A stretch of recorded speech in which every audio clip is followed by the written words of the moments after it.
71 அடி உயரம் கொண்ட வைகை அணையின் நீர்மட்டம் வறட்சி காரணமாக 23 அடியாக சரிந்து காணப்படுகிறது. தற்போது இருக்கும் தண்ணீரை கொண்டு இன்னும் 20 நாட்களுக்கு மட்டுமே மதுரை மாநகர குடிநீர் தேவையை பூர்த்தி செய்ய முடியும் என கணக்கிடப்பட்டுள்ளது. தற்போது சுட்டெரித்து வரும் வெயில் காரணமாக வைகை அணையில் தேங்கியிருக்கும் தண்ணீர் வேகமாக ஆவியாகி வருகிறது. இதனை தடுக்கும் வகையில் அரசு புதிய திட்டத்தை தீட்டியுள்ளது.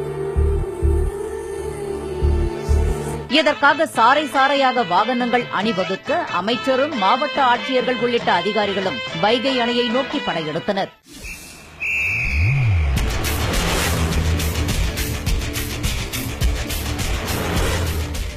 வைகை அணையின் மேற்பரப்பை தெர்மாக்கோல் அட்டைகளை கொண்டு மூடி தண்ணீர் ஆவியாவதை தடுப்பதுதான் இவர்களின் திட்டம். பறந்து விரிந்த வைகை அணையை சிறு சிறு தெர்மாக்கோல் துண்டுகளை டேப் மூலம் ஒட்டி அவற்றில் சிலவற்றை கூட்டுறவுத்துறை அமைச்சர் செல்லூர் ராஜு, மதுரை மாவட்ட ஆட்சியர் வீரராகவராவ், தேனி மாவட்ட ஆட்சியர் வெங்கடாச்சலம் ஆகியோர் தண்ணீரில் மிதக்கவிட்டு திட்டத்தை தொடங்கி வைத்தனர்.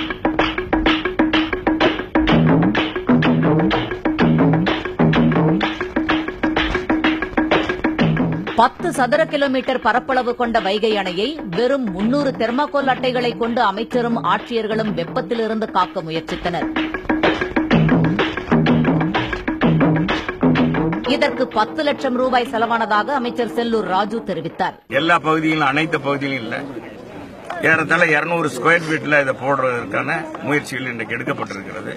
இதன் மூலமாக இங்க இருக்கிற குறிப்பிட்ட அளவு தண்ணியை பாதுகாக்கின்ற வகையில், எந்த அளவுக்கு அது ஆவியாக மாறுவதை தடுக்கின்ற வகையில் இந்த திட்டம் நிறைவேற்றப்படுகிறது என்பதை அறிகின்ற வகையில் இதை பரிச்சார்த்த முறையில் ஏற்பாடு பண்ணியிருக்கோம். ஒரு 10 லட்சம் ரூபாய் ஆகுது.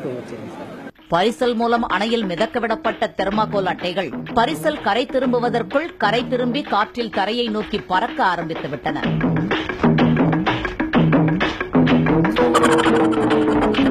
தெர்மாக்கோல்கள் பலவும் ஒன்றன் மீது ஒன்றாக ஏறி மிதக்க ஆரம்பித்தன. அணையை தெர்மாக்கோல் மூலம் மூடும் பணியை பார்த்து உள்ளூர் மக்கள் சிரிக்க ஆரம்பித்துவிட்டனர். இதுபோன்ற ஒரு நூதன யோசனையை அதிகாரிகளுக்கும் அமைச்சருக்கும் வழங்கியது யார் என்றும் பொதுமக்கள் கேட்க ஆரம்பித்தனர். அவர்களிடம் மழை பெய்து அணைக்கு நீர்வரத்து அதிகரிக்க வேண்டும் என ஆண்டவனிடம் வேண்டிக் கொள்ளுமாறு அமைச்சர் அறிவுறுத்திச் சென்றார். அமெரிக்கா போன்ற வெளிநாடுகளில் அணையின் தண்ணீர் ஆவியாகாமல் தடுக்க ஷேட்பால்ஸ் எனப்படும் திட்டத்தின் மூலம் கருப்பு பந்துகளை கொண்டு அணைகளை முழுவதுமாக மூடிவிடுகின்றனர்.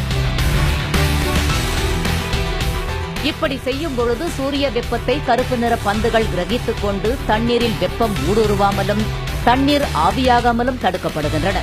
எனவே வெளிநாடுகளை பின்பற்றி அணையை கருப்பு நிற பந்துகளால் மூட வேண்டும் என விவரம் அறிந்தவர்கள் கோரிக்கை விடுத்துள்ளனர்.